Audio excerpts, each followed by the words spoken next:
tenue de basket avec des mains tremblantes. Mon cœur battait la chamade.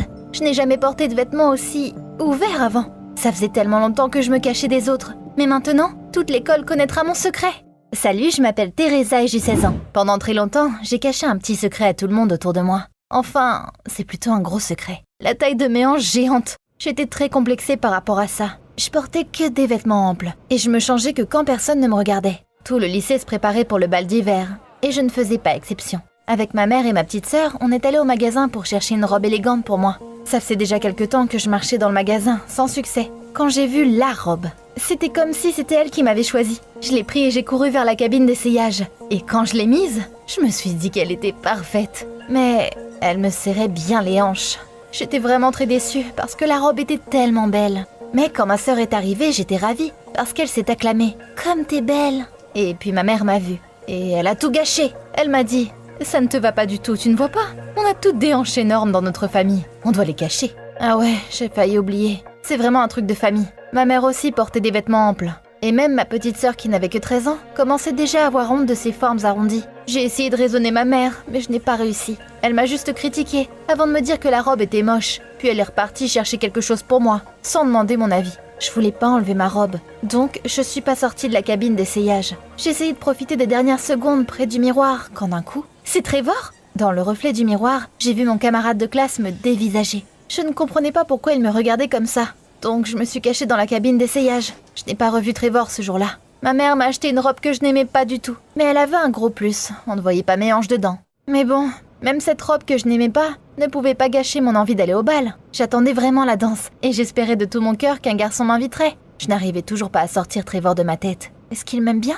J'ai vite compris que personne ne me demanderait pour la danse. Je me souviens avoir été au milieu de mon cercle de potes. Elles étaient tellement toutes belles. Les gars sont venus un par un pour les inviter à danser. Et c'est comme s'ils m'avaient même pas remarqué. Comme si je n'existais même pas. Puis Trevor est venu. Quand je l'ai vu, mon cœur a bondi de joie dans ma poitrine. Mais dès qu'il m'a regardé, son visage s'est tordu de dégoût.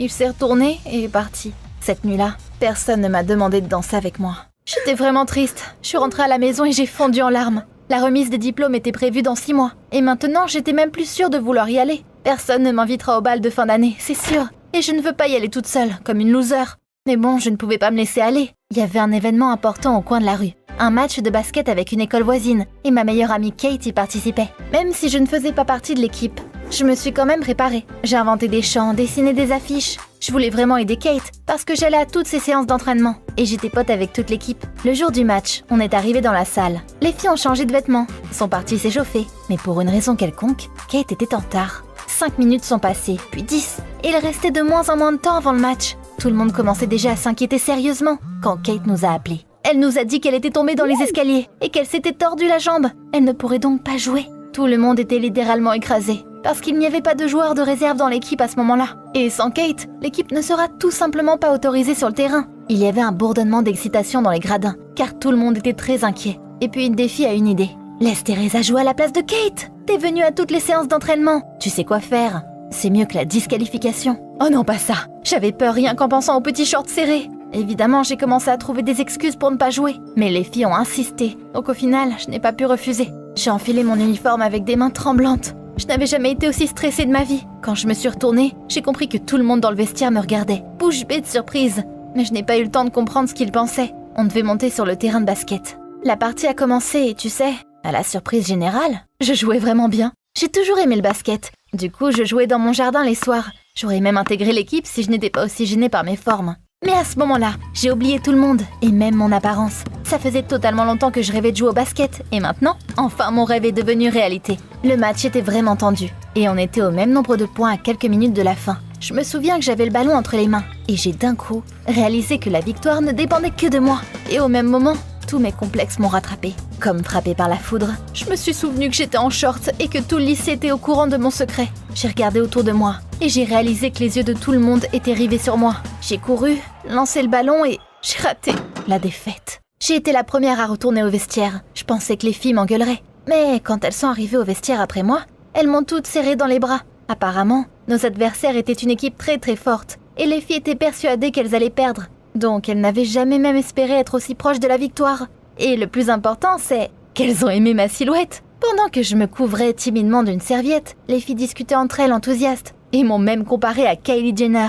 Le lendemain, alors que j'étais assise en cours, le directeur est entré dans la classe et m'a invitée à l'accompagner. Je l'ai suivi dans le couloir, et je sais pas pourquoi, mais j'avais vraiment peur. C'était sûrement à cause de la défaite d'hier. Quand on est entré dans le bureau, j'ai vu un homme inconnu. Imagine un peu ma surprise quand j'ai appris que c'était le directeur d'une agence de mannequins. Monsieur Marder était le père d'une des élèves de l'école. Il m'a dit qu'il m'avait remarqué au match hier et qu'il avait besoin de filles avec une telle silhouette à l'agence. J'étais sous le choc. Quand je suis rentrée à la maison, j'y ai longuement réfléchi et surtout, j'ai douté. Je n'ai rien dit à ma mère, elle n'approuverait jamais ça. Mais j'ai décidé d'en parler à ma sœur.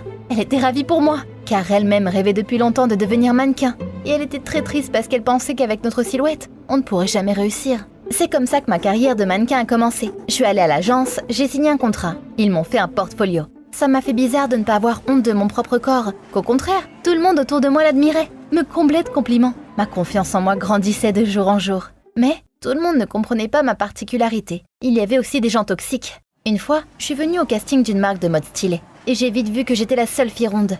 Toutes les autres modèles maigres me regardaient comme si je m'étais trompée de salle. Juste avant le casting, j'ai entendu une fille. Je connais bien le directeur de casting, il a besoin d'une fille mince, pas de grosse.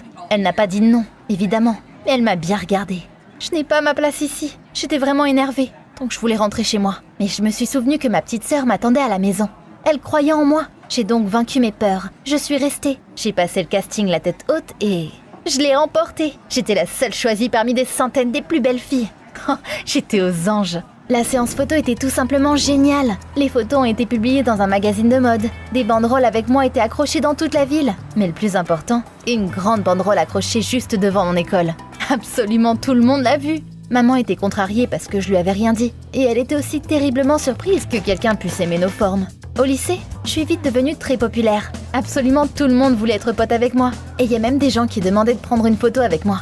J'ai continué à aller à des castings, à me faire prendre en photo par des photographes sympas, me sentant chaque jour de plus en plus en confiance. Donc, à un moment donné, je me suis dit que je n'allais plus me cacher sous des vêtements amples. Je ne porterai que ce que je veux.